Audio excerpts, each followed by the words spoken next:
ഇതുപോലെ ഒരു സ്ഥലത്ത് വെച്ചിട്ട് വണ്ടിന്റെ ടയർ പഞ്ചറായുള്ള അവസ്ഥകളൊന്ന് ചിന്തിച്ച് നോക്കാണേ. അതും സ്റ്റെപ്പിന് ടയർ ഒന്നുമില്ല, സ്റ്റെപ്പിനൊക്കെ നമ്മൾ ലേല് വെച്ചതായിരുന്നു. ഇവിടുന്ന് ടൗണ് ലേക്ക് എത്ര 330 കിലോമീറ്റർ ഉണ്ട്. ഇതുപോലുള്ള റൂട്ട് ഞാൻ ഹാൻഡിൽ നിന്ന് 25 കിലോമീറ്റർ ഇതുപോലുള്ള ഡെസേർട്ട് ഏരിയ കൂടി ഞാൻ സഞ്ചരിച്ചത്. 25 കിലോമീറ്റർ സഞ്ചരിച്ചത് അതിന്റെ ടയർ പഞ്ചറായത്.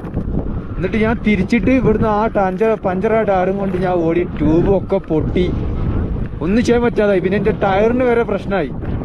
ലാസ്റ്റ് ഞാന് ലേക്കന്നെ തിരിച്ചു പോയി 2 ടയറും മാറ്റി ഇപ്പൊ ഉംബ്ലിംഗ്ല പാസ് കയറാൻ വേണ്ടി പോകട്ടെ.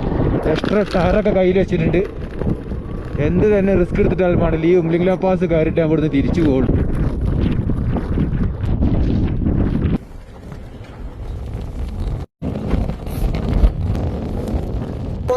ബുദ്ധിമുട്ടിയിരുന്ന ലോകത്തിലെ ഏറ്റവും ഹയസ്റ്റ് മോട്ടോർ പാസ് ഞാൻ അട്ടിയിട്ടാ. ഒരുപാട് ബുദ്ധിമുട്ടിട്ട് എന്റെ ടയർ പഞ്ചറിട്ട് മടങ്ങിപ്പോയതാ. പിന്നെ ഞാൻ 2 ടയർ പുതിയ സ്റ്റെപ്പിട്ടാണ് എടുത്തിട്ടാണ് വെക്കിലുള്ളത്. എന്താ പറയാ, ഇവിടുന്ന് അത് ഉച്ചത്തിൽ സംസാരിക്കാൻ പറ്റില്ല. ഓക്സിജൻ കാണുന്നത് വളരെ കുറവാണ് സ്ഥലം.